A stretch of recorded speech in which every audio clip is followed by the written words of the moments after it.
Good morning, everyone. I want to welcome you to our seminar this morning on home sharing, how to handle the impact of Airbnb in your building. My name is Fred Marks. I'm going to be your moderator for today's seminar. Home sharing is a trend that is not likely to disappear anytime soon, and it poses unique challenges to boards. This seminar will explore the legality of home sharing, security and privacy concerns, house rules for co-ops and condos, and the impact of property values, as well as ways for boards and residents to compromise on home sharing policies in their buildings and associations. With me to discuss this topic, I have a panel of experts here that I'd like to introduce to you. To my immediate left, we have Ken Jacobs, a partner in the law firm of Smith, Buss, and Jacobs. This law firm represents more than 325 co-ops and condo associations in the New York region, and Ken has more than 30 years' experience in cooperative and condominium law. Next to Ken, we have Tom Padilla of First Service Residential. Tom is Senior Vice President at First Service Residential, which is North America's largest manager of residential communities. In New York City, First Service manages more than 500 rental, condominiums, and cooperative properties. And next to Tom, we have Jerry Profit of Norris, McLaughlin, and Marcus. Jerry is an attorney at the law firm and has been practicing law for over 30 years with a primary focus on real estate matters. Jerry specializes in landlord-tenant matters.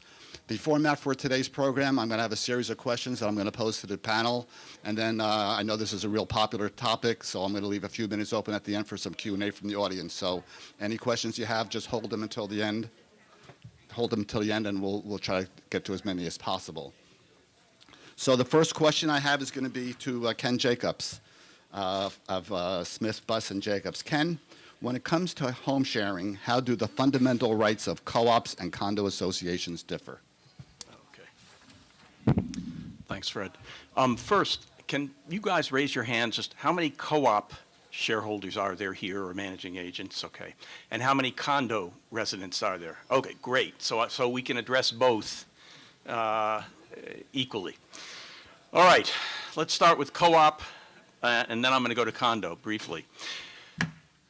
Co-op, your relationship is landlord and tenant, right? You have it's a co-op corporation that owns the building. As a shareholder, you get a proprietary lease, which is basically a type of lease.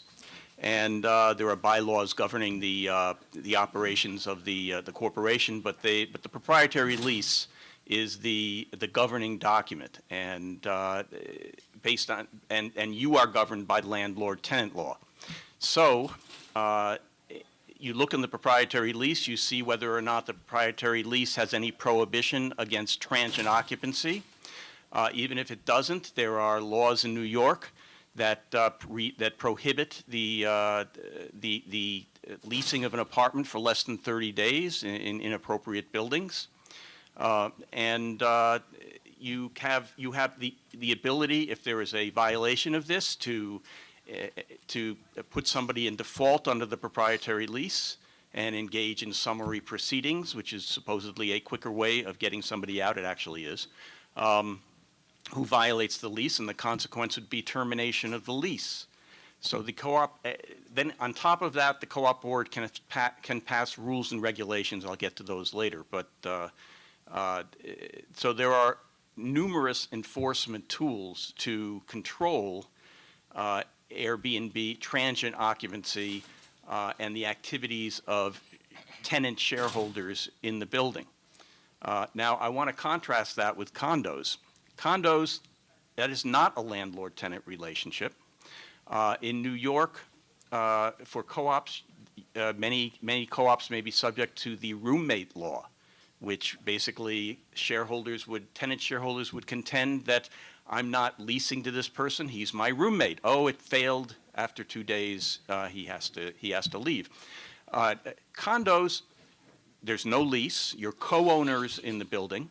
You are governed by your declaration and bylaws of the condominium, which is treated as a contract under New York State, and New York courts will look largely to that. Yes, you have some statutory protections, a few statutory protections in New York State that may apply to condos, but basically you are much more a co-owner. The roommate law does not apply to condominiums, so a unit owner who brings in a transient occupant for profit may not, he can't use the defense of the roommate law. But on the other hand, condo bylaws frequently don't have the protections that you want in them.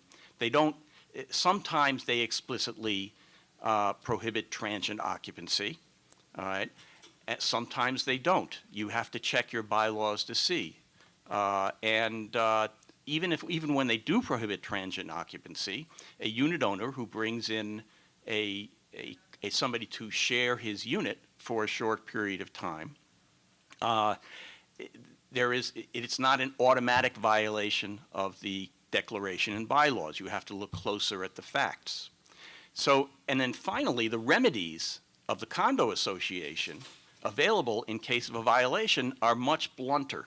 As Jerry will probably tell you, when you have a co-op, you can use summary proceedings, and landlord-tenant law can be an efficient way of dealing with the default. You have nothing like that in condos. What you have is the board can take the unit owner to court and seek an injunction to, which is a court declaration to either have to stop certain behavior, to bar the use of the unit for transient occupancy, an expensive and very blunt instrument. Right now, there is no intermediate way of handling it. So condos have a tougher time and have to rely much more on community involvement and enforcement. Thank you very much, Ken. Our next question is for Tom Padilla of First Service. Tom, from a management perspective, what questions and concerns does home sharing raise for you? Thank you. Good morning. You actually stole my first question. I wanted to ask how many board members were here for condos and co-ops. But concerns that it raises. So I could break it down to three concerns. The first concern would be security, and the next concern would be safety. And the last concern, but not the final one, would be the quality of life and the impact on the community that would have for our buildings. So we'll start with the first one, which is security. And security starts at the front door, and the front door staff is very important and instrumental in providing good security measures for the building. And it's very important for boards and managing agents to have a good set of policies, protocols, and forms that the superintendents, managing agents, and the door staff can actually utilize to ensure that security is being met and that it's being maximized as best as it can. So for example, at First Service, we've taken a look at all our forms and we help our clients with policies, procedures, PTE forms. Permission to enter forms are very important. Make sure that your front door staff has the correct permission to enter forms so that they can utilize them. So making sure that all of those policies, procedures are at the door staff with your building superintendent, with your managing agent is important. But then you have to tie in the training of all of those policies and procedures. And what we have done is provided training for our door staff to help them understand how to handle the suspicious guest arrival so that they're not dealing with it on a first-time basis. There is some training, there is some foundation there that they could utilize. That turns me to my focus a little bit to the lease applications, or sometimes it's referred to as a lease informational package. And you're not receiving one when you have a short-term rental. So that creates an issue of there are no background checks, identity is not being verified, and now you have someone that's in your building using your amenities, using your gym, and that may create a level of discomfort with the permanent residents that are in the building. So that's a concern that we're always focused on. Moving over to safety, New York City Building, Fire, and Housing Code require stringent safety regulations for multiple dwelling buildings that are going to be used for short-term rentals. And those include fire suppression systems, sprinklers. Those also include fire alarm systems on every single floor, extinguishers in the apartments, and most standard buildings don't meet that code. So there could be some exposure there. That leads me also into window guards, and window guards are extremely important. New York City law places a lot of the liability on the boards for compliance with window guards. So let's just talk about this for a brief second. You have a short-term rental, you have a child who's under 10, and that child gets hurt. That liability could be placed on the boards. Now, you do have insurance coverage that may cover some of the damages for that occurrence, but under the window guard law, there are criminal liabilities that may not be insured, and that's a huge risk, and that is very important to focus on. The last part is the quality of life and the impact on the community. And we all know when we're on vacation, we're sort of carefree and we're more relaxed. So the carefree attitude of the person that's coming into the building may not have as much as respect as a permanent resident with their gym equipment, with the other amenities of the building, may not be so concerned about that backpack scratching across the elevator panel, which is mahogany, and now it's going to cost to fix that. So the wear and tear on the property is increased, and that creates an issue and a concern for us. Thank you very much, Tom. Next question is for Jerry Profite of Norris, McLaughlin, and Marcus. And Jerry, what are the primary legal concerns condo boards should consider regarding home sharing in their building or HOA? All right, well, the primary concern is the activity legal? There are certain times when room sharing is allowed and certain times where it's absolutely prohibited by law. So what circumstances is it legal? The primary circumstance is where the permanent tenant remains in the unit while the room or rooms are being rented out and shared. As long as the primary tenant remains there, it's generally considered to be legal. There are other times, however, where the tenant doesn't remain and they advertise for an exclusive use. Maybe they go on vacation, maybe they don't even live there at all, and they're just looking to turn their apartment into a hotel. That's illegal with the exception of a circumstance where no money is being charged. So if a tenant is going on vacation for 2 weeks to Europe and they have pets and maybe they want their brother-in-law to come and stay and take care of the pets and they're not going to charge their brother-in-law, that's a legal situation. The third point that needs to be made on this is if the stay is longer than 30 days, it's legal whether or not the permanent tenant resides in the unit while the guest is staying there. Now, it may violate the co-op board's rules to sublet or condo board's rules, but it's legal under the law if it's otherwise permissible. Now, what do you do if you become aware of an illegal use? The first thing I would say is don't report it to the city.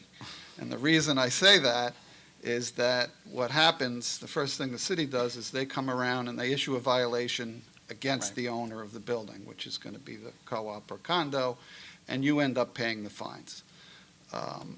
This has already happened. It was challenged in court that it was really the tenant or the condo unit owner who created the violation, but the city likes to enforce violations against the owner because they can put a lien on the building and it's much easier to ensure collection. You're really going to need to go to your attorney and either, as Ken mentioned, you may have to bring a declaratory judgment action and get an injunction if it's a condo, or a landlord-tenant proceeding if you're dealing with a co-op. The types of fines you might receive are fines for violations of zoning restrictions and or building code violations. Transient occupancy, essentially the city considers you to be operating a hotel. Safety requirements under the building code for a hotel are much different than a regular apartment building. For instance, Tom mentioned that you need to have fire extinguishers. You need, there are different rules with regard to exit signs and things like that. So there are ample reasons why you could be fined if you're allowing any type of illegal room sharing.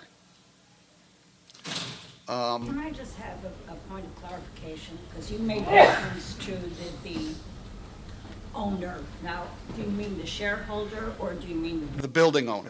The building owner, in this case, which would be the co-op corporation or the condominium, could be fined, if that's what you're asking, who could be fined? Yes. I mean, theoretically, if it's a condo, the condo unit owner could also be fined, but I wouldn't count on the building owner, the condominium, or the co-op corporation of avoiding that. Next concern is complaints from the other tenants.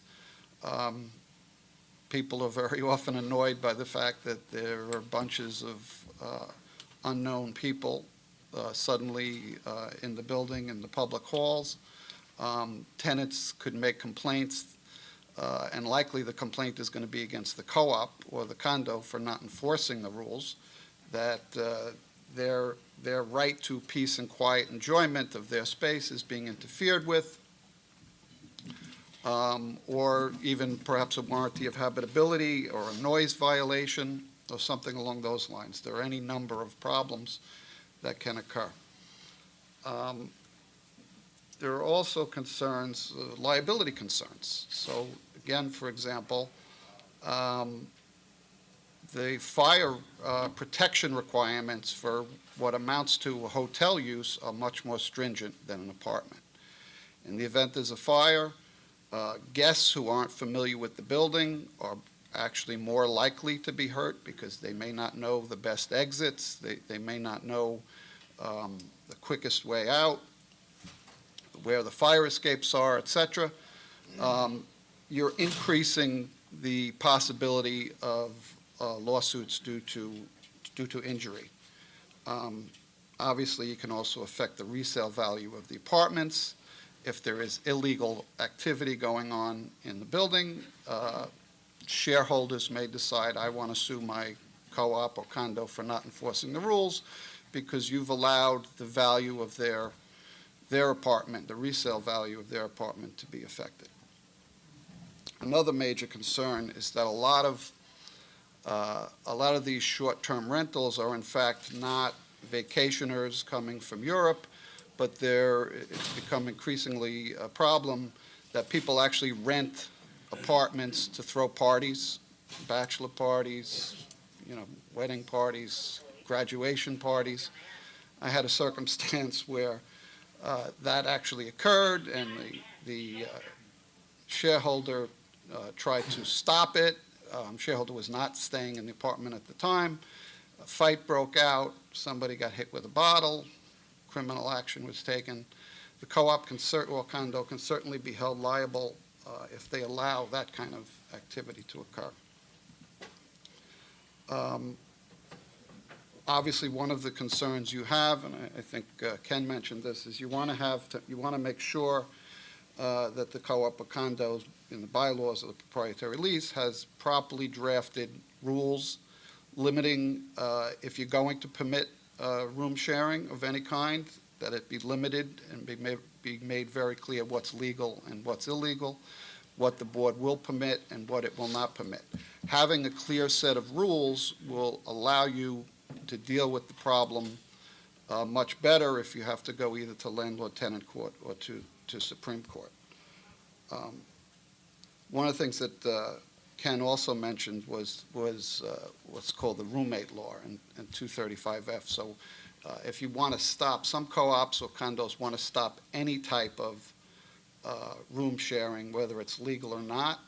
I'll only point out that there is a potential problem that in a co-op building, the tenant can claim that by virtue of the roommate law, they are permitted to have one guest stay as long as they are staying in the apartment at the same time. If they're not staying there, they clearly cannot take advantage of the roommate law. There's also another restriction that's in the multiple dwelling law, is that no apartment can be occupied by more than 3 people who are not family members. I've seen many advertisements on Airbnb where people say, I have 3 rooms with, 2 beds in one room, 2 beds in another room, and a pull-out couch that will allow, sleeping for 2 more people. When you see advertisements like that, it's often the case that you may have travelers who are unrelated and renting at the same time. So that's something that you can stop. Okay, a couple of follow-up questions for our attorneys. What exactly constitutes a short-term rental? Well, I think he answered that, but go ahead. We did, I heard you say 30 days or? It's under 30 Under days. 30 days. Anything under 30 days would be considered transient, short-term, or transient. Yeah. Okay. Legally, it's under 30 days. But again, for condos, you can define it any way you want as long as your board has the power to enforce that, because it's not a lease. Right. A lease would be subject to the right of first refusal of the condo. It's an unauthorized occupancy, and again, your condo has to make sure that they have appropriate rules for dealing with that. Okay. And under your, I'm sorry, and under your proprietary lease, under the use of premise, it states how the apartment can be utilized and who can stay in a guest, and as long as there is a family member in residence and the shareholders in residence. So it's very important to take a look at your proprietary lease, become familiar with it. It's a boring document. I know you're going to fall asleep reading it, but just try to plow through it, because there's a lot of good information in Ask there. your lawyer. Ask your lawyer. Or if you want to save money, ask your managing agent, add it to his burdens that you're asking him to do for free. Exactly. Another question, how are family members considered when several generations, including second cousins, et cetera, are alternately using a unit? Want me to- Go ahead. Yeah. We can both. By the way, I do want to talk about some of the points that Jerry raised, build on some of them. That's fine. Okay, all right, okay. Co-ops, look at your proprietary lease. Section 14, use clause, generally says the property can be used, the apartment can be used by the lessee and members of the lessee's immediate family. Sometimes it continues and says sons, daughters, grandchildren, grandparents, parents. In other words, it will go ahead and define what's the immediate family. As Jerry will tell you, that's the subject of considerable litigation. And, what's the meaning of the word and? A few courts have said that and really means or. In other words, that legally, if you buy an apartment, your parent or your child has an automatic right to live there, even if you're not there. Okay. But the trend has been to basically say, and you have to be there as well. So what about uncles, aunts, second cousins? They are generally not considered members of your immediate family, and they will be subject to the same restrictions as any other potential subtenant or potential short-term transient owner. Condos, again, look at what the condo bylaws say. Unfortunately, a lot of them do not go into the same detail, and an argument may ensue, but generally, the courts will fall back on landlord-tenant law and the cases that about what is immediate family, what is considered family, to decide whether they can stay forever. Right. Yeah, well, I'll add that the roommate law also addresses this issue with regard to, relatives, family members, and even if you have a restriction that says, you can't have more than 2 people in the apartment, the roommate law says that immediate family members are not considered extra people. So my wife, my 3 children can all stay in the apartment, and they're all counted as one. I'm counted as one, and my immediate family is still counted as one. And then by law, there's still one roommate that is allowed as a matter of law. Speaking of the roommate law, I want to there's a recent case dealing with a tenant who used Airbnb, who shared her apartment, a rent-stabilized tenant, shared her apartment 95 days out of 383. And she did it for money. And she used the defense of the roommate law. The court ruled, the appellate division, which handled in the first department, which handles Manhattan and the Bronx, ruled that tenant was guilty of profiteering. The court said, look, they used an 18-month measuring period, said you leased your apartment for profit for a quarter of the time, and therefore you have violated the rent stabilization laws. In addition, the court said that's not curable. So that tenant was evicted for violating the anti-profiteering laws. Now, how does this apply to co-ops? Co-op and condos, for that matter. All right. It's Goldstein versus Lipetz, Lipetz, and it was decided in May.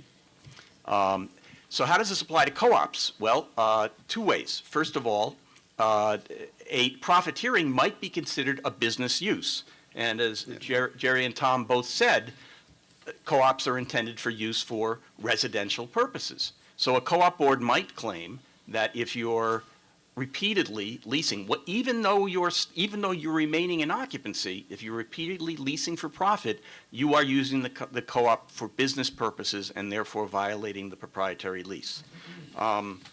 If I could just add to something. Please. And that's why it's very important to circle back to your governing documents and take a close look at those governing documents and the policies and procedures that are at the front desk, especially with permission to enter forms. And what we've done is we've put a clause in our permission to enter forms that there's no financial compensation for this person that's going to be staying in the apartment. So we try to secure ourselves or get to a point where if we have an illegal tenant, at least we have documents supporting what they've said, their intended use, and we gather that and we make sure that these guys have and are armed with the right policies, with the right information. What about bylaws versus house rules? We have house rules that prohibit this kind of activity, but our bylaws just prohibit business, very broad. Your house rules are technically part of your lease. Okay, the house rules are, you have house rules in the condo, okay. Okay, well, the condo bylaws are much more extensive and much as to condo operations than co-op bylaws. Okay, they're really different things. You look at the condo bylaws, if there's a conflict between the bylaws and the house rules or the bylaws and the regulations, the bylaws are going to prevail. Also, the bylaws can't be changed except by a vote of the unit owners, but the regulations can be established by a vote of the board. One of the questions, though, you would have, though, is whether or not the board has the power to just basically say, we prohibit transient leasing if the bylaws don't address it directly. Somebody might say that impinges on one of the reasons they bought their unit. Again, condos is a work in progress. Okay, let's stay with the subject of laws, the laws for unit owners, and I want to start with Ken and Tom and Jerry. Please feel free to give us your input as well. But how can boards craft good rules about guests, subtenants, and short-term renting? Even more importantly, how can they enforce these rules? Okay. Well, Tom talked about what happens if you have a doorman building, where you have the doorman as the guard. The doorman can say, "Who are you?" He can permission to enter forms, registration. Some of my buildings even require affidavits. But I would bet that some of you don't live in doorman buildings. So the real question is, what do you do if you don't live in a doorman building? What can the what can the co-op do? What can the building do? Okay. Communication is vital. You have to alert the other owners in the building, co-op or condo, what the position of the board is. And if you say, if you see something, say something. If you see a stranger, tell somebody, the superintendent, the president, the managing agent, God forbid the president of the board, because they're volunteers. Sorry about that, all you presidents in there. But the superintendent, the managing agent, say, look, there's a stranger. He's been he's been coming in, and there have been 4 different people in the last 3 weeks, and that's critical. Then the board and the managing agent can check sharing websites. All right. In other words, once the superintendent or the board knows, the managing agent knows, they can take appropriate action, and we've talked about that. Okay. Check the sharing websites. All right. You'll see whether or not somebody's been advertising The recent changes in the law actually prohibit certain types of advertising, Airbnb or room sharing arrangements. But if you see that, you can go right to them. Publicize the risks, and not just what I'm talking about here is not, well, Tom talked about the real life risks, and I want to say there's also an insurance risk. Homeowners insurance, a lot of you carry renters insurance or shareholders insurance or condo unit owners insurance. It does not cover room sharing arrangements like this for profit. All right, if they're not a guest, if there's an issue, your insurance company may not cover you and for damage or liability. This is something, again, publicize to other people. Hey, there are some real risks here. You're not covered. And as a matter of fact, just as a segue to that, I believe that a co-op and a condo board both have the right to require shareholders and unit owners to carry unit or shareholder unit insurance on their own by regulation, without amending their proprietary lease and without amending the bylaws, because I believe it's a health and safety issue that affects the building. And so I would strongly recommend that your board consider passing a rule requiring shareholders and owners to carry insurance. I don't want to get into this too much. Managing agents don't like this because they're the ones who have to enforce it. But still, if the co-op takes a strong, and the condo take a strong position, like the U.S. government saying we're going to get you if you don't pay your taxes, if people realize that the board is going to take a strong position, they will stop doing this. And finally, look at your documents, okay? Do you have the right to impose fines? Dirty little secret, a lot of co-ops actually don't have the right to impose fines on shareholders. Update your documents. Get the tools to control room sharing. So to add to Ken's point, absolutely, communication is extremely important. And let the building know what the requirements are. I mean, what your standards are going to be. And I have a building where we have a lot of short-term rentals. Airbnb is highly involved, and we have 2 unit owners that search the website, and they're constantly reporting anything that they find to my attention. And once I have that information, I will contact the real estate broker. And quickly they say, no, that's not allowed, that's not supposed to be there, and then, believe it or not, it's removed. So be very active. If you see something, say something. If you see someone who doesn't belong in the building, or it's going to be apparent to the permanent residents that are there. See something, say something, bring it to your managing agent's attention. We've also contacted Airbnb directly, and I've sent them emails, and I've inquired about certain ads and certain postings, and they've come back to me, and they've actually said, hey, look, this is what you need to do, let's get it removed, and we were able to remove that from the advertisement. Actually, in the Goldstein case, another defense the tenant had was that she told the managing agent of the co-op. She was a rent-stabilized tenant in a co-op corporation, and she told the managing agent, I want to have some Airbnb people in my apartment. And the managing agent said, fine, as long as you let the doorman know who it is. You're okay, right? The co-op said, see no evil, hear no evil. What about the consequences to the person who's profit sharing? In other words, is there some law about getting 3 times the overcharge back? You mean the Airbnb tenant? Yeah. No. Well, No, there's really only not in a co-op or condo situation, but in a rent-stabilized situation. A rent-stabilized person, it's illegal to charge more than the proportionate share of whatever the rent is. So, if somebody's staying for 10 days, it's 1/3 of the rent, and then you divide that again by how many people were staying in the apartment during that time period. The consequence to I want to scare the rent-stabilized tenant. Yes, you can, So aren't they liable to all those people who rented? they are theoretically liable even for treble damages for the overcharge. Unfortunately, what the law does is, the rent stabilization law says that you cannot charge more than the proportionate share of the rent to any guests. Unfortunately, it does not allow the owner to evict if they do, but it does allow the, unless there's profiteering. Yeah. The law is a little convoluted on the issue. If they find profiteering you can evict. So in that situation, you might be, if it's going on a regular basis, you may be able to show profiteering and What evict. about the consequences to the tenant? Are they supposed to be paying income tax? Yeah, I think that's one of the questions I'll get to, yeah. Okay, great. Next question for Tom. Tom, speaking broadly, how common is shareholding among the buildings you handle? Well, I'll start with that it's common enough that we have a room full of people, right? That are concerned about Airbnb and home sharing. So it's common, it's out there. You can't ignore it, you have to face it, you have to understand it. If you have a building and you see transient people coming and going, is it prevalent throughout all our buildings? No. But there are some buildings that are more likely to have home sharing than other buildings. Some buildings have doormen, for example, right? So they're a little bit tighter and harder to get the person to enter the apartment.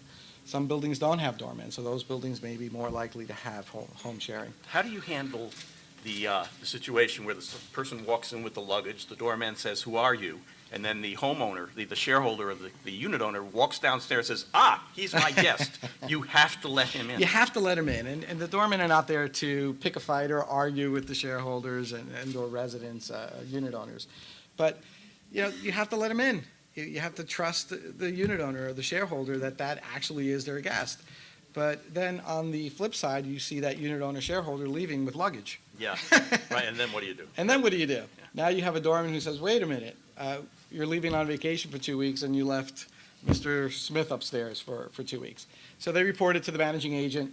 We look into it, we investigate it, we speak to the superintendent, the doorman, and try to get as many facts as we can and take action on it. That's why it's very important to have those rules and regulations that allow you to take action. And some of the house rules and some of the other governing documents for condos and co-ops, they're archaic. They haven't been looked at. No one wants to look at them. No one wants to open up your bylaws or primarily your house rules or even have a bylaw change. It takes a lot of work. You just can't change a bylaw. You need a certain majority of the building. And I want to tell people, by now, co-ops, everybody knows, they've been around for 30, 40 years. Right. All those new construction condos, you're not so new anymore, all right? And the rules weren't drafted by you. The rules were drafted by sponsors who wanted to sell apartments without governance in mind. So now may be the time. I'm probably doing 5 reviews of co-op and condo bylaws and proprietary leases right now. Tell your board, let's take a look at it and update our governing documents to take into account changes in the law.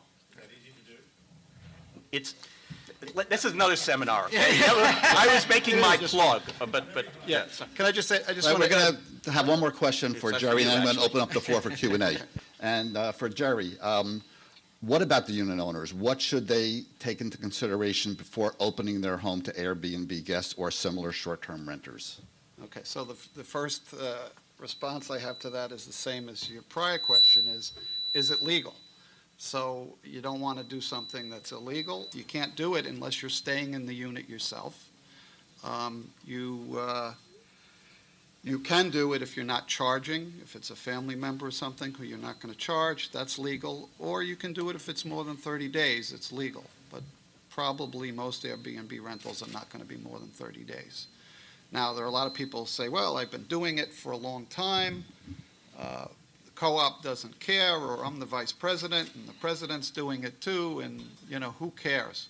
Well, the Attorney General, you may know, is involved in a lawsuit with Airbnb, and one of the requirements that has happened is that Airbnb now has to disclose their rentals to the Attorney General, and obviously the Attorney General can go online and see everything. So a law has been enacted saying that you can be fined for violating the law. And you can be fined, they don't have to actually catch you doing it, you can be fined just for advertising. So if you have an advertisement that says exclusive use of my 3-bedroom apartment, for the week of, February 3rd, you can be fined. The first fine, when you get caught, is $1,000. If you get fined a second time, it's $5,000, and the third time, it's $7,500. So,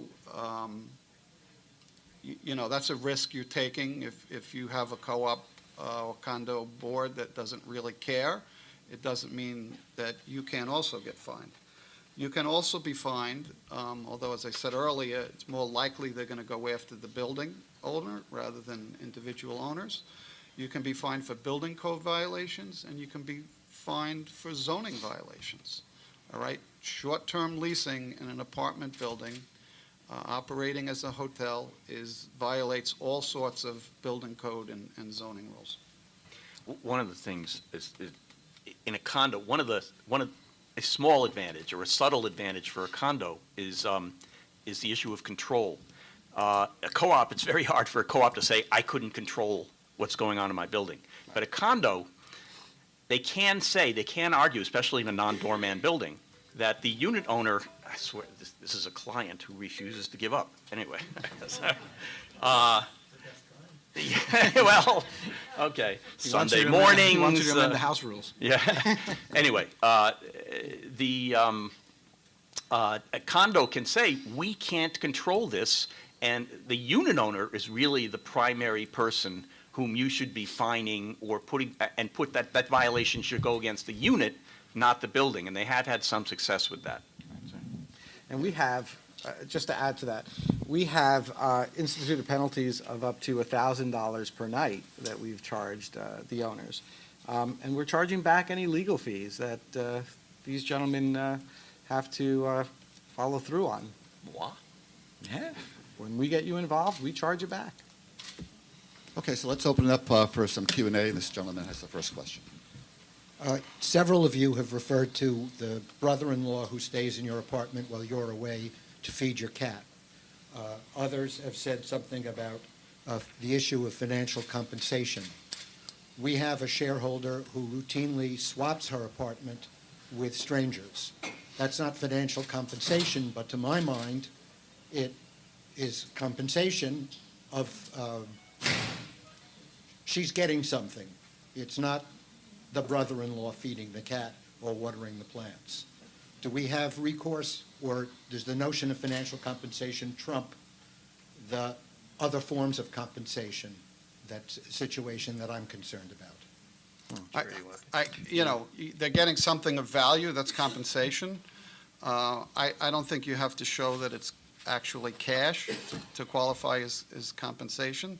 So if the person is not staying in the unit and they're renting it for less than 30 days, that's compensation. And I think they're violating the law, and I think you can stop it. Well, there's a subsequent problem, which is that the remedy that you've suggested, I think that Ken suggested, sounds sort of like an atomic bomb: eviction, termination of the proprietary lease. I'd like there to be something in between. Jerry. Well, I mean, I think Ken also mentioned, and both people have mentioned earlier, you can have fines for Right. violating it. But what are you going to do? You know, it sounds like you're dealing with somebody who doesn't care about the rules. Right. All And right? as They a may manage- not pay the fines. You may ultimately have to pay them. I mean, it's a practical matter. Right, as a managing agent, we're going to build up, there's going to be notices, there's going to be certain things that we need to do to place that shareholder unit owner on notice of violation of various governing documents. Because by the time I turn it over to Jerry or Ken, there's got to be a file. There has to be a paper trail of what we've done to correct the situation. So it doesn't just hop to eviction. Okay, next question's back here. Yeah. Hey, time for my plug. At 2:30, we're putting on a seminar dealing with objectionable shareholders. Yeah. And actually, I wrote an article about Airbnb. We're handing that out at the seminar, so you can pick that up at 2:30. So we can deal with that question. You ask the same question later, too. Swap is subject to taxation, income taxes. Yeah, I never got to that in my last question, but yes, the tenant who's subletting through Airbnb or one of the other platforms is subject to a number of taxes. Certainly, income tax is something that there's no question they're required to report that income. There could also be, in theory, a hotel tax if they're not staying in the unit while they're renting it. In essence, they're operating a hotel, and they should contact the Department of Finance and make arrangements to pay for that tax. Most people don't. Up till now, I know of some people who say they're doing it, they're making so much profit, they were happy to pay the tax. Theoretically, could also be sales tax. Some people will say, well, I'll serve you dinner, or I'll serve you one meal a day, and to the extent that maybe there's a fee for that, there's sales tax involved. So all these tax issues are legitimate concerns. Okay, back here for the next question. So I'm asking this question really in consideration of the potential liability for boards. So condo board comes to you and says, please review our bylaws. We need to put in a rule, around Airbnb. Can you give us a general sense for what's becoming either the industry standard or your recommendation as to what that rule is that can be easily enforceable by the board? Okay. That's I'm gonna, if you want to comment, okay. For condos, it's terrible how difficult it is to change the bylaws in condos. So if you want to change the use clause, all right, to make it clearer that leases for fewer than 30 days or leases that aren't subject to a right of first refusal are illegal, you have to get 2/3 of the owners to agree to do that. And a condo, it's a little bit more difficult because some of the owners, you may have more renting owners who want to preserve some of their flexibility. So it's like, how do you make pressed duck? First buy a duck press. First get the bylaw changed. Once it's changed, then you have a whole raft of enforcement mechanisms, mostly fines, actually, that you can impose. But make sure your governing documents give you that authority. That's really the key. And what we also did is we took a look at our bylaws and tied in all the section of the bylaws that prohibited short-term rentals, and we actually came up with a transient use for short-term rental or hotel policy for one of our buildings. We worked closely with the attorney, of course, and we crafted it to a point where we sent it out to all of the unit owners, and we said, hey, this is what we're going to be following, and there are strict fines and penalties if you violate the short-term hotel policy that's in force. So you got to take a look, you got to work with the attorneys, got to take a look at what you have, very important. Okay, next question. How you doing? This question will be for Ken regarding you mentioned when it comes to fines, even looking into whether or not the board even has the power or the right to enforce said fines. What tools or ways that can you look into to find that information out? Well, you'd want to check the proprietary lease, first of all, and see whether or not there is either an express or an implied power on the board to impose monetary sanctions on shareholders who violate quality of life, house rules. Some courts have ruled that if all it says is the board has the power to manage the co-op, that's not sufficient to allow the board to impose fines. Now, look, I'm hoping that all of you are responsible and keep this to yourself, okay? Because every board imposes fines and tries to, and it's really one of the effective tools, Right. short of eviction, to preserve your quality of life. So hopefully you're all on co-op boards, you're all going to continue to do that. Okay, next question here. Tom, I'm president of one of your buildings. Do you have an escalation, steps of escalation that is available that you can have, or we can ask our managing agent to give us? For penalties and fines, we do. For short-term rentals, what I've seen in our policies for the buildings that have adopted is a standard fine, and then there's also a bill back as a penalty for every single night at the charge that the unit owner is charging for the Airbnb or for the short-term rental. So you get to impose the regular fine of $1,000, and if they're renting it out for $250 per night, every single night that person's in violation, you're charging $250. And escalating up the ladder? Escalating up, correct. But to a eviction situation, what have you? Do you Well, have anything that goes in that direction?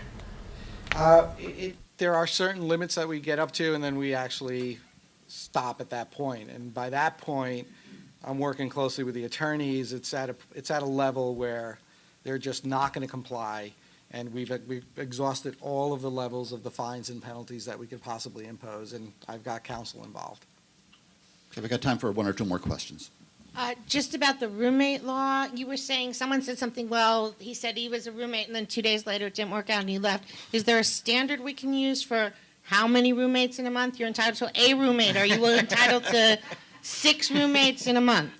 Jerry, you want to take a Well, shot at that? I would say that there's really, it's not an issue that has been addressed by the courts at this point, really. I think it really, the roommate law is written as, how many roommates can you have at one time? Because the courts tend to, favor protection of tenants against eviction, I can tell you that. I don't think they're going to say the roommate law doesn't allow you to have 5 per month.